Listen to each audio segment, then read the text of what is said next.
الحمد لله والصلاة والسلام على سيدنا محمد وعلى آله وأصحابه أجمعين. الحمد لله والصلاة والسلام على سيدنا محمد وعلى آله وأصحابه أجمعين. أما بعد، فأعوذ بالله من الشيطان الرجيم. بسم الله الرحمن الرحيم. يا أيها الذين آمنوا كتب عليكم الصيام كما كتب على الذين من قبلكم لعلكم تتقون. صدق الله العظيم. اللهم صل على سيدنا محمد النبي الأمي وعلى آله وأصحابه وسلم. اللهم صل على سيدنا محمد وعلى آل سيدنا محمد وبارك وسلم. میرے معزز مسلمان بزرگوں، عزیز بھائیوں، رمضان المبارک کا یہ مقدس مہینہ اہل ایمان کے لیے نیکیوں کے لحاظ سے موسم بہار ہے. اہل ایمان کی صحت، روحانی تربیت، دینی زندگی کی تازگی اور مقصد پہ آنے کا یہ بہترین موسم ہے.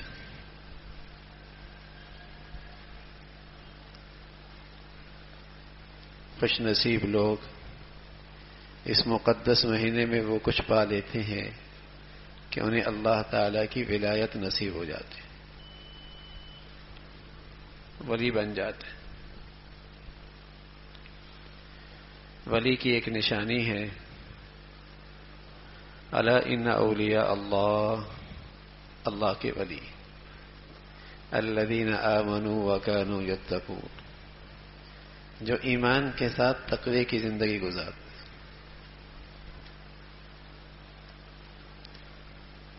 رمضان بڑھیا گزر جائے تو وہ اہل ایمان کو تقوی کی دولت دے کے جاتا ہے.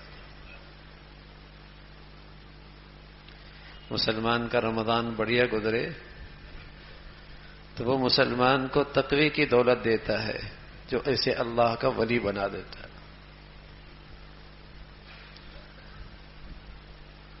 ولایت کا مہینہ ہے، اس لیے مسلمان اس کا انتظار کیا کرتے تھے، اور خود پیارے رسول صلی اللہ علیہ وسلم مہینوں پہلے اس کے لیے دعائیں کیا کرتے تھے. بڑی دولت ملتی ہے اس میں. سر کی آنکھوں سے نظر آتا ہے کہ ہر طرف اللہ کی رحمت کا شامیانہ تن جاتا ہے. طبیعتیں نیکیوں کی طرف کھنچنے لگتی ہیں. ایک منادی آواز دیتا ہے اللہ کریم کی طرف سے کہ اے نیکی کے طالب آگے بڑھ، اے برائی کے چاہنے والے اب بس بھی کر. تو یہ منظر دنیا میں نظر آتا ہے کہ کمزور سے کمزور ایمان والا بھی اللہ کے گھر کی طرف، اللہ کی بندگی کی طرف کھینچے چلا آتا ہے. وہ برائیاں جو غیر رمضان میں ہوتی ہیں کسی قدر تھم جاتی ہیں، تو اللہ کی رحمت کا شامیانہ تن جاتا ہے. 2 رکعتیں پڑھنا مشکل ہوتی ہیں. رمضان آتا ہے، سبحان اللہ، ذوق شوق سے رات کا قیام کر رہا ہوتا ہے، تراویاں پڑھ رہا ہوتا ہے، قرآن سن رہا ہوتا ہے، تہجد پڑھ رہا ہوتا ہے.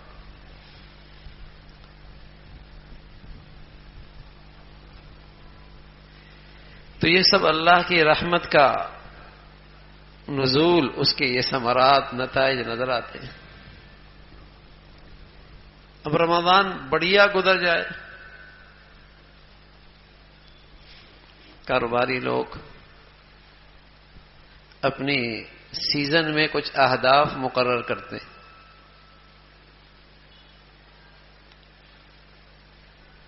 اگر وہ ان کا اہداف پورے ہو جائے تو کہتے ہیں سیزن لگ گیا. اچھا خاصا کاروبار بھی ہو، لیکن اہداف نہ ملیں تو کہتے ہیں سیزن نہیں لگا.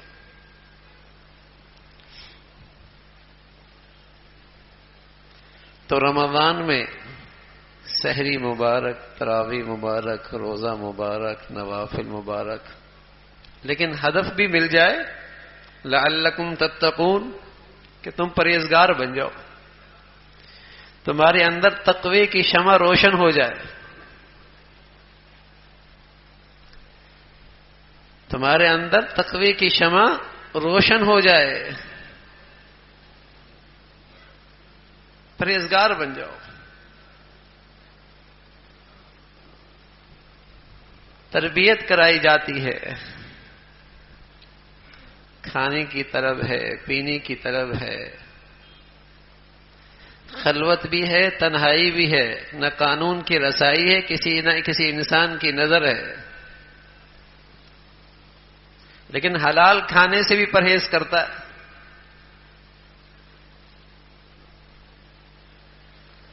حلال بھی نہیں کھاتا، جی روزہ ہے، اللہ تعالیٰ کا حکم ہے، جی روزہ ہے، اللہ تعالیٰ کا حکم ہے. تربیت ہو رہی ہے تاکہ بقیہ زندگی میں بازار میں کھڑا ہو، دکان پہ ہو، خوشی اور غمی کی تقریبات میں ہو، تو یہاں حلال سے بچ رہا ہے، وہاں حرام سے بچ جائے. یہی تقوی ہے.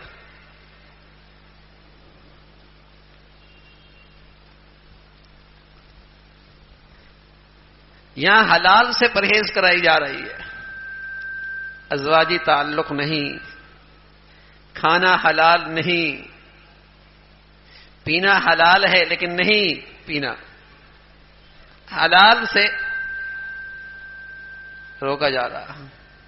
تربیت ہو جائے، ایمانی زندگی کو صحت نصیب ہو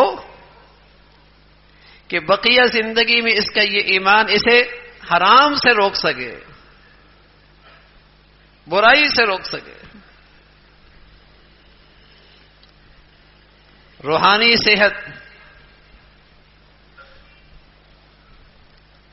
ایمانی صحت، دینی زندگی کی تازگی ہو جائے. سبحان اللہ. جس ذوق شوق سے اللہ کے دربار میں رمضان میں حاضری ہوتی ہے، ایسا رمضان گزرے کہ اللہ تعالی زندگی بھر اپنا گھر نصیب فرما دینا.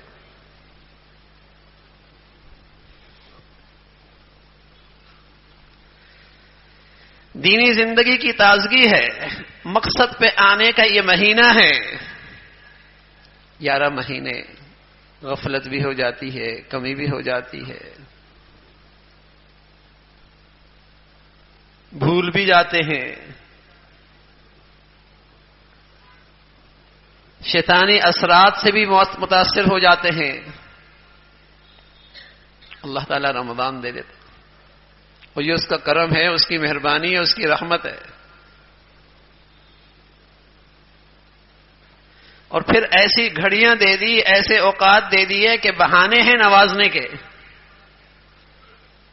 اس لیے پیارے رسول صلی اللہ علیہ وسلم کے سامنے جب جبرائیل امین نے بد دعا کی اور جبرائیل امین کہنے لگے بعد من ادرک رمضان فلم یغفر له، حضور علیہ الصلوۃ والسلام فرمانے لگے قلت آمین، قلت آمین. جبرائیل امین نے بد دعا فرمائی کہ اے اللہ اس شخص کو ہلاک کر دے، ہمیشہ کے لیے خیر سے دور کر دے، جو رمضان پائے اور پھر بھی بخشش نہ ہو. اللہ کے نبی صلی اللہ علیہ وسلم نے فرمایا اے اللہ اس بد دعا کو قبول کر لے. جبریل امین کی بد دعا پیارے نبی صلی اللہ علیہ وسلم کی اس پہ قبولیت کی سفارش، ایسے بد نصیب آدمی کی ہلاکت میں کیا شک ہے. آپ علیہ الصلوۃ والسلام فرمایا کرتے تھے فإن الشقی من حرم فیہ رحمت اللہ عز وجل. بد نصیب ہی ہو سکتا ہے، وہ بد نصیب ہی ہو سکتا ہے وہ شقی ہو سکتا ہے جو اس رمضان کے اندر بھی اللہ کی رحمتوں سے محروم رہے، بد نصیبی ہو سکتا ہے۔ رحمتوں کا مہینہ، برکتوں کا مہینہ، مغفرتوں کا مہینہ، اللہ کی طرف سے نوازشات کا مہینہ، قدم قدم پہ اللہ کی طرف سے عطاؤں کے وعدے، پھر کوئی محروم ہو؟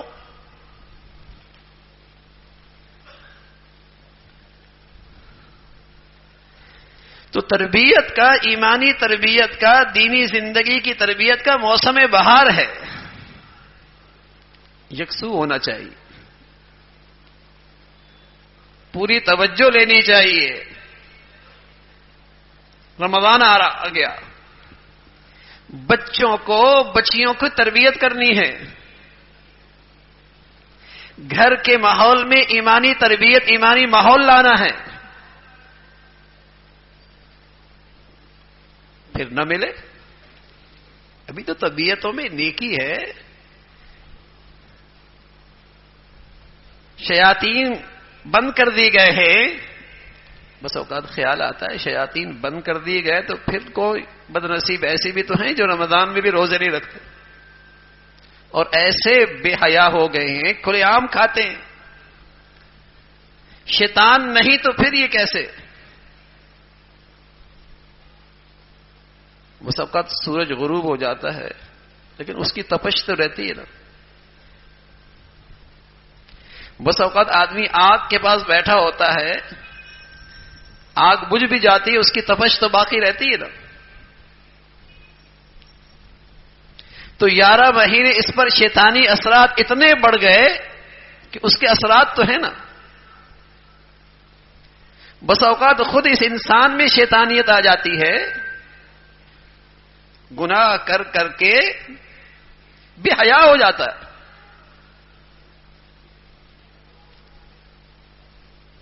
پہلے ہندو بھی حیا کرتے تھے کہ مسلمانوں کا روزہ ہے، اس لیے کہ مسلمانوں کو خود اس مہینے کا بڑا تقدس کا لحاظ تھا۔ معصوم بچے جو روزہ نہیں رکھ پایا کرتے تھے وہ بھی گھر میں کسی کونے پہ چھپ کے روزہ ہے، تقدس ہے رمضان کا۔ لیکن اب ایسے بے حیا ہے، کھلے عام کھاتے، کھلے عام پیتے ہیں۔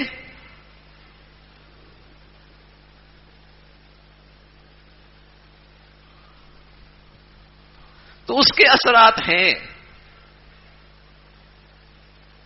تو یہ تربیت کا مہینہ ہے، شیاطین کی کمی ہے، اس کے اثرات انہی لوگوں پر ہیں جو بہت ہی سرکش ہے۔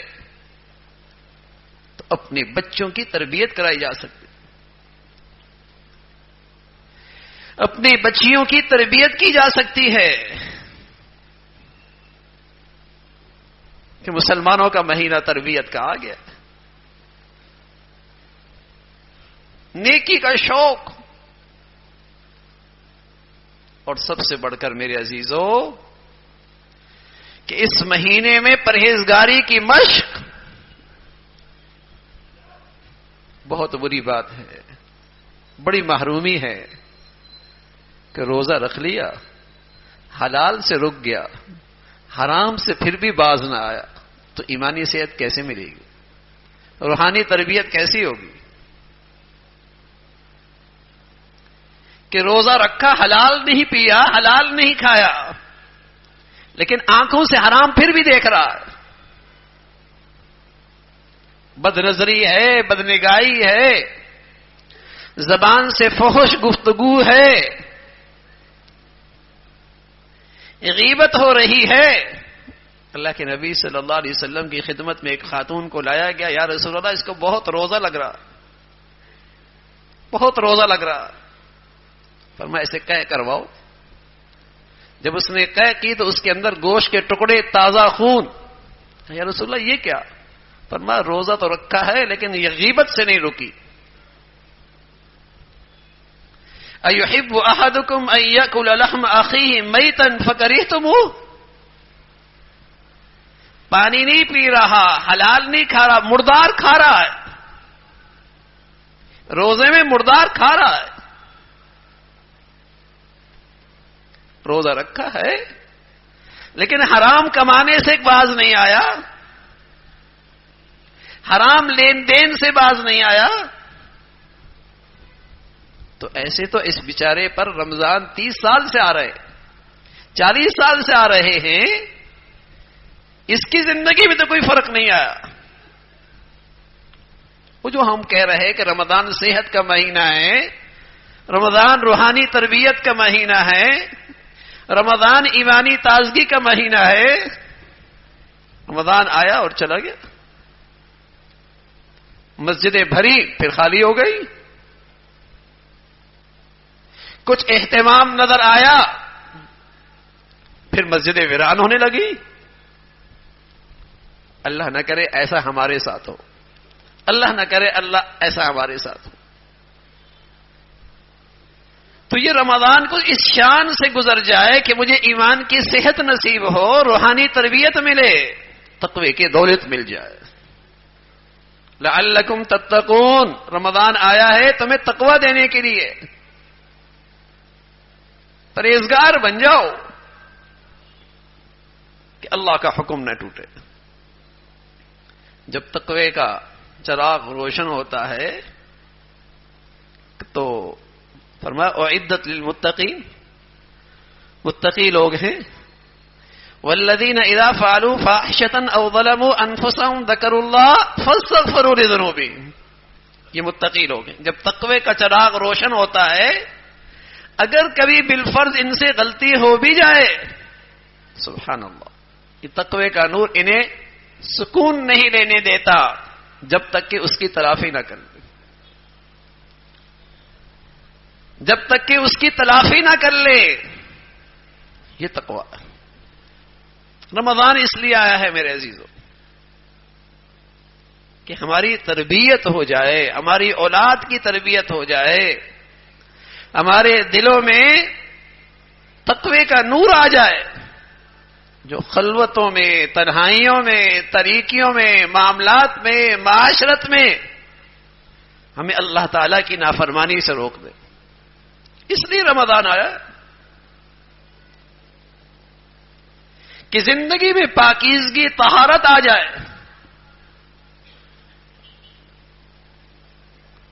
تو رمضان بڑھیا گزارے، جہاں دن کا روزہ ہے، رات کی تراویح اور رات کا قیام ہے، جہاں کثرت سے نوافل اور دعائیں ہیں، وہاں پرہیزگاری ہے، پرہیزگاری ہے۔ تو ایمان والوں کا یہ جو سیزن ہے رمضان، اس کا ایک ہدف ہے۔ سیزن تبھی لگے گا جب یہ ہدف نصیب ہو جائے۔ رمضان کا یہ سیزن تبھی بڑھیا ہوگا جب یہ ہدف نصیب ہو جائے کہ مجھے زندگی کے ہر موسم میں اور زندگی کے ہر موقع پہ اللہ تعالیٰ کا لحاظ آ جائے، اللہ تعالیٰ کا خیال آ جائے کہ کوئی نہیں دیکھ رہا، وہ ذات تو دیکھ رہی ہے، اور یہ چیز مجھے اللہ کی نافرمانی سے روک دے۔ رمضان اس لیے آیا ہے۔ اگر یہ ہدف نصیب ہو گیا اور یہ سیزن یوں لگ گیا، پھر ساری عبادات بہت بڑھیا، پھر رمضان کے مزے ہیں۔ اور یہ پھر وہ توانائی ہے کہ رسول اللہ صلی اللہ علیہ وسلم نے فرمایا جس رمضان میں ایسی ایمانی روحانی تربیت مل جائے تو یہ پورے سال اسے کام آتی ہے، یہ طاقت پورے سال کام آتی ہے۔ گاڑی خراب ہو جاتی ہے، انجن خراب ہو جاتا ہے، اسے صحیح کیا جاتا ہے، اگر اسے اچھے طریقے سے اس کو صحیح کیا جائے، سروس اچھی طرح ہو جائے تو پھر سڑکوں پہ چلتی ہے، صحیح کام کرتی ہے، کافی عرصے تک چلتی ہے۔ تو سروس کیسی ہوئی؟ تو رمضان کی ان گھڑیوں میں مسلمانوں کا ایمانی تربیت، صحت کیسی ہوئی؟ پورے سال کام آئے گی۔ 11 مہینے گاڑی خراب ہو جاتی ہے، کچرا آ جایا کرتا ہے، عادتیں خراب ہو جاتی ہیں، عادتیں خراب ہو جاتی ہیں، ایمان کمزور ہو جاتا ہے. اللہ نے رمضان کا مہینہ دیا، اچھی سروس ہو جائے، صحت مل جائے، طاقت آ جائے، اور 11 مہینہ صحت کے ساتھ گزارے. میرے عزیزو، ہم کچھ کر لیں، کچھ طے کر لیں، اس لیے کہ یہ زندگی پانی کا بلبلا ہے، کب پھٹ جائے. ہاں، آپ بھی جانتے ہیں کتنے ایسے ہیں جو پچھلے سال رمضان میں ہمارے ساتھ تھے اور آج منومن مٹی کے نیچے چلے گئے نا. ہمارے نبی صلی اللہ علیہ وسلم فرمایا کرتے تھے، نماز یوں پڑھو جیسے تمہاری زندگی کی آخری نماز ہو. فصلی صلاۃ مودع، ایسے پڑھو جیسے زندگی کی آخری نماز ہو. اور ہر 2 گھنٹے کے بعد نماز ہوتی ہے، یہ تو سال کے بعد آتا ہے بھائی. اور دوران سال کتنے آتے اور چلے جاتے ہیں، صحت مند بھی چلے جاتے ہیں، جوان بھی چلے جاتے ہیں، بوڑھے بھی روانہ ہو جاتے. تو رمضان تو اس شان سے گزارے بھائی کہ تقوی کا نور مل جائے، تاکہ اللہ کے دربار میں حاضری ہو تو پھر شرمندگی نہ ہو، پھر شرمندگی نہ ہو. تو اس انداز سے رمضان گزارا جائے، کوئی وقت غفلت کا نہیں، کہیں بد پرہیزی نہیں. کتنی بھی اچھی آپ غذائیں کھائیں، کتنی بھی اچھی غذائیں استعمال کریں، روزہ بڑھیا، تلاوت بڑھیا، صدقہ بڑھیا، خیرات بڑھیا، ایسی صحت کی آپ بڑی بڑی غذائیں کھائیں، لیکن اگر بد پرہیزی بھی ساتھ کریں گے صحت کی گارنٹی کوئی نہیں. تو روحانی اور جسمانی، روحانی اور ایمانی صحت کے لیے جہاں بڑھیا غذا ہے، رات کا قیام ہے، تہجد ہے، تراویح ہے، روزہ ہے، وہاں ساتھ ساتھ پرہیزگاری بھی ہو کہ اللہ کی نافرمانی نہ ہو، اللہ کا حکم نہ ٹوٹے، تاکہ اللہ تعالیٰ یہ مقدس مہینہ ہم سب کے لیے روحانی ایمانی صحت کا ذریعہ بنائے. اللہ عمل کے